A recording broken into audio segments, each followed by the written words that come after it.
Radio कनपुरी FM 90 पर आप हैं आरजे वर्षा के साथ। सबसे पहले तो आप सभी को सावन के महीने की बहुत बहुत शुभकामनाएं। जब ऊपर वाला आपसे कुछ वापस लेता है तो यह मत सोचो कि उसने आपको दंड दिया है।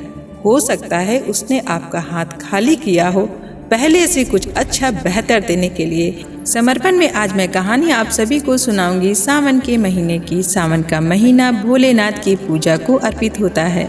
सावन सोमवार के व्रत का भी बहुत महत्व माना जाता है। मान्यताओं के अनुसार इस महीने में भगवान शिव शंकर की पूजा आराधना करने से सभी विपत्तियां हमेशा के लिए दूर हो जाती हैं। शास्त्र के अनुसार सावन का महीना भोलेनाथ को बहुत प्रिय है। भगवान शिव को अर्पित किया गया यह महीना बहुत ही लाभ पवित्र होता है। ऐसा कहा जाता है कि जो भक्त सच्चे मन से इस महीने में भोलेनाथ की पूजा अर्चना करते हैं वह हमेशा सुखी संपन्न रहते हैं। कुछ श्रद्धालु सावन के महीने में सोमवार का व्रत रखकर भोलेनाथ की भक्ति करते हैं। धर्म के अनुसार भोलेनाथ की भक्ति से व्यक्ति को मोक्ष और सौभाग्य की प्राप्ति होती है। यदि आप भी सावन का सोमवार का पहला व्रत रखने की सोच रहे हैं तो उस दिन इस कथा को ज़रूर पढ़ें। ऐसा कहा जाता है कि इस कथा को पढ़ने से भोलेनाथ सभी मनोकामनाओं को शीघ्र पूर्ण कर देते हैं। कथा के अनुसार एक बार किसी नगर में एक साहूकार रहता था। वह भगवान शिव का बहुत बड़ा भक्त था। नगरवासी उसका सम्मान करते थे। उसका जीवन बहुत सुखी संपन्न था, लेकिन उसकी कोई संतान नहीं थी। इस वजह से वह हमेशा दुखी रहता था। पुत्र प्राप्ति के लिए साहूकार हर सोमवार को भगवान शिव की पूजा अर्चना किया करता था। साहूकार के भक्त को देखकर एक बार माता पार्वती ने भगवान शिव से कहा कि यह साहूकार आपका बहुत बड़ा भक्त है। यह हर सोमवार को पूरी श्रद्धा के साथ आपका व्रत और पूजा करता है, लेकिन फिर भी आप इसकी इच्छा क्यों नहीं पूरी करते हैं। ये बात सुनकर भोलेनाथ ने माता पार्वती से कहा, हे पार्वती, इसे कोई संतान नहीं है, इसलिए मैं इस विषय में कुछ नहीं कर सकता। ये बात सुनकर माता पार्वती ने भगवान शिव से विनती करते हुए कहा कि वह किसी भी तरह उस साहूकार को संतान होने का वरदान दें। यह सुनकर भोलेनाथ ने व्यापारी को संतान प्राप्ति का वरदान दिया और उन्होंने ये भी कहा कि यह पुत्र तुम्हारा केवल 12 वर्ष तक ही जीवित रहेगा। कुछ समय बाद साहूकार की पत्नी गर्भवती हुई और उन्होंने एक सुंदर पुत्र को जन्म दिया। साहूकार को भोलेनाथ की कही गई हुई बात याद थी, इसलिए पुत्र होने के बाद भी वह बहुत दुखी रहते थे। यह बात उन्होंने अपनी पत्नी को नहीं बताई थी। जब साहूकार का बेटा 11 वर्ष का हो गया तो साहूकार की पत्नी ने अपने बेटे का बाल विवाह करने को कहा। यह बात सुनकर साहूकार ने कहा कि अभी उसे पढ़ने के लिए हम काशी भेजेंगे, इसके बाद ही उसकी शादी होगी। उसने अपने पुत्र को मामा के साथ काशी भेज दिया।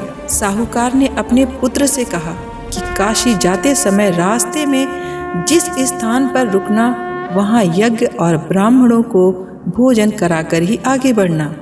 यह बात सुनकर मामा और भांजा काशी के लिए निकल पड़े। रास्ते में वह यज्ञ और ब्राह्मण भोजन कराते हुए आगे बढ़ते रहे।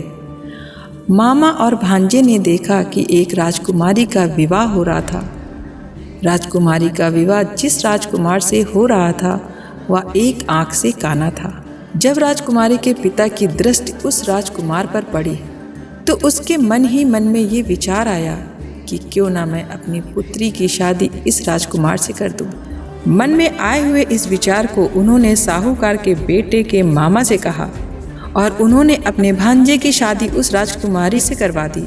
विवाह होने के पश्चात उसने राजकुमारी के चुनरी के पल्लू पर लिखा, तुम्हारा विवाह मेरे साथ हुआ है, लेकिन यह राजकुमार के साथ तुम्हें भेजेंगे।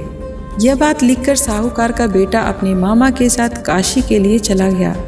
राजकुमारी ने जब अपनी चुनरी खोली तो उन्होंने अपनी चुनरी पर लिखा हुआ देखा। उधर मामा और भांजा काशी पहुंच गए।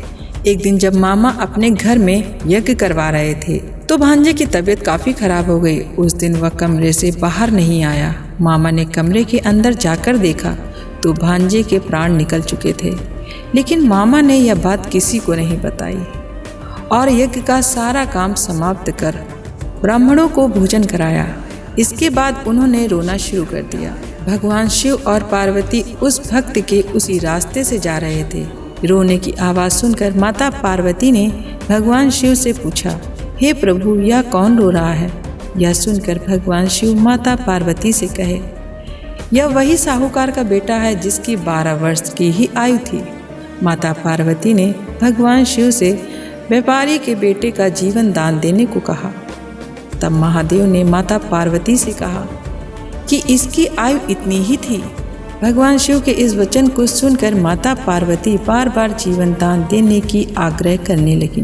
तब भगवान शिव ने उसे साहूकार के बेटे को जीवन दान दे दिया। इसके बाद मामा और भांजे दोनों अपने घर लौटने लगे।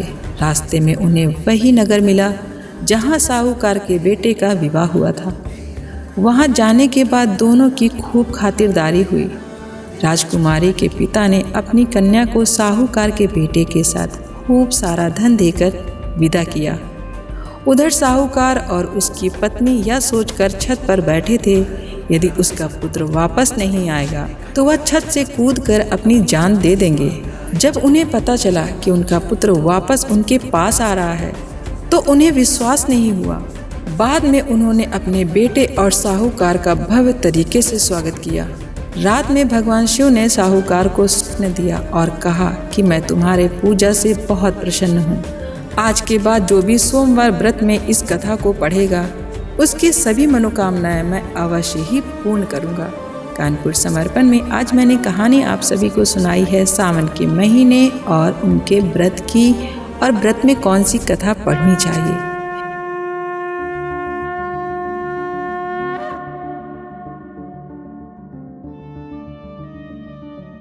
Radio Kanpuriya, radio Kanpuriya, radio